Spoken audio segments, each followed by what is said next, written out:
முன்னாள் முதலமைச்சர் ஓ பன்னீர்செல்வம் புதிய கட்சி துவங்குவதில்லை என அவர் திட்டவட்டமாக தெரிவித்திருக்கிறார். கடந்த சில தினங்களாகவே அரசியல் வட்டாரங்களில் ஓ பன்னீர்செல்வம் புதிய கட்சி துவங்க போகிறார் என ஒரு பேசும் பொருள் பெரும் பரபரப்பை ஏற்படுத்தியிருந்தது. அல்ல அவர் ஏதாவது கட்சியோடு இணைவாரா என்ற ஒரு எதிர்பார்ப்பும் நிலவி வந்த நிலையில் நேற்றைய தினம் மறைந்த முன்னாள் முதலமைச்சர் ஜெயலலிதா அவர்களின் நினைவிடத்திற்கு சென்று மரியாதை செலுத்திய ஓ பன்னீர்செல்வம் பின்னர் செய்தியாளர்களை சந்திக்கும் பொழுது இவ்வாறு தெரிவித்திருந்தார். ஏற்கனவே அதிமுகவில் அதாவது பொதுச் செயலாளராக இருக்கக்கூடிய பழனிசாமி அவர் இணை ஒருங்கிணைப்பாளராகவும் அதே போல ஓ பன்னீர்செல்வம் ஒருங்கிணைப்பாளராகவும் செயல்பட்டு வந்தனர்.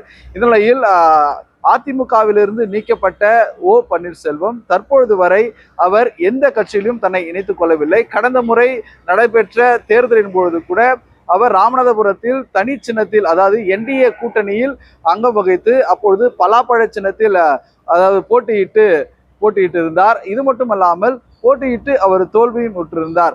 இந்த நிலையில் அவர் மீண்டும் 2026 சட்டமன்ற தேர்தலில் அவர் எந்த கட்சியில் சேருவார் என்ற ஒரு பெரும் எதிர்பார்ப்பானது நிலவி வந்தது. ஏனென்றால் ஓ பன்னீர்செல்வம் என்டிஏ கூட்டணியுடன் அதாவது கூட்டணி வைத்து 12 சீட்டுகள் இந்த 2026 சட்டமன்ற தேர்தலில் பெறுவார் என ஒரு பெரும் பேசுபொருளானது நிலவி வந்த நிலையில் தற்பொழுது அதற்கான ஒரு பேச்சுக்கு முற்றுப்புள்ளி வைக்கும் விதமாக நான் எந்த கட்சியிலையும் தன்னை இணைத்துக் கொள்ள போவதில்லை எனவும் ஓ பன்னீர்செல்வம் தெரிவித்திருக்கிறார். இது மட்டுமல்லாமல் அதிமுகவை உரிமை மீட்கும் குழுவினரோடு தான் நான் இருக்கிறேன் என்றும் அதிமுகவை ஒன்றிணைக்கவே அமித்ஷாவை சந்தித்ததாகவும் அவர் தெரிவித்திருக்கிறார். குறிப்பாக அவரது டெல்லி பயணம் அமித்ஷாவுடன் உரையாடினது அது மரியாதை நிமித்தம் சந்தித்தது எனவும் அது மட்டுமல்லாமல் அவர் தன்னை அதிமுகவை ஒன்றிணைக்கவும் அமித்ஷாவிடம் வலியுறுத்தியதாகவும் அவர் தெரிவித்திருந்தார். புதிய கட்சி துவங்க எந்த திட்டமும் இல்லை என திட்டவட்டமாக முன்னாள் முதலமைச்சர் ஓ பன்னீர்செல்வம் தெரிவித்திருக்கிறார். இந்த நிலையில் ஏற்கனவே அதிமுகவை ஒன்றிணைக்க வேண்டும் என அக்கட்சி அதாவது கட்சியிலிருந்து நீக்கப்பட்டிருந்த செங்கோட்டையன் தேவர் சிலைக்கு மாலை அணிவிக்கும் பொழுது ஓ பன்னீர்செல்வம் டிடிவி தினகரன் மற்றும் சசிகலா ஆகியோரை சந்தித்து ஒன்றிணைக்க முற்பட்டிருந்தார். பட் ஆனாலும் அந்த நிலைக்கு யாரும் ஒத்துழைக்கவில்லை என்பதற்காக அவர் தன்னை தற்பொழுது தாவேகாவில் இணைத்துக் கொண்டிருக்கிறார். இதைத் தொடர்ந்து ஓபிஎஸ் ஆதரவாளர் ஆகிய மனோஜ் பாண்டியனும் கடந்த சில நாட்களுக்கு முன்பு திமுகவில் இணைந்தார். இந்த நிலையில் ஓபிஎஸ் என்ன நிலைப்பாடு எடுப்பார் என அரசியல் வட்டாரங்கள் ஒரு பெரும் பரபரப்பை ஏற்படுத்தியிருந்தது.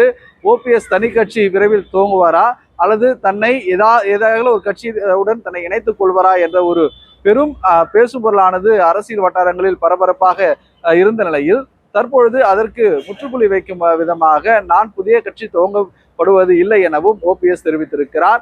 இது மட்டுமல்லாமல் தற்பொழுது 2026 சட்டமன்ற தேர்தலுக்கு இன்னும் 4 மாத காலங்களே இருக்கக்கூடிய இந்த நிலையில ஓபிஎஸ் என்ன நிலை எடுக்க போகிறார், மீண்டும் அவர் அதிமுகவில் தன்னை இணைத்துக் கொள்ள போகிறாரா, அதற்கு அதிமுக பொதுச் செயலாளர் எடப்பாடி பழனிசாமி சம்மதிப்பாரா என்ற ஒரு பெரும் குழப்பமானது நிலவி வருகிறது. அது மட்டுமல்லாமல் இந்த 26 சட்டமன்ற தேர்தல் நெருங்கி இருக்கக்கூடிய சூழலில் ஓபிஎஸ் அணியினர் என்டிஏவோட கூட்டணியை அமைத்து மீண்டும் தனித்து போட்டியிடுவார்களா, அப்பொழுது அதிமுக பொதுச் செயலாளர் இருக்கக்கூடிய எடப்பாடி பழனிசாமி ஓபிஎஸ்ஐ ஆதரித்து வாக்கு சேகரிப்பாரா என்ற ஒரு பெரும் ஒரு குழப்பமே நிலவி வருகிறது.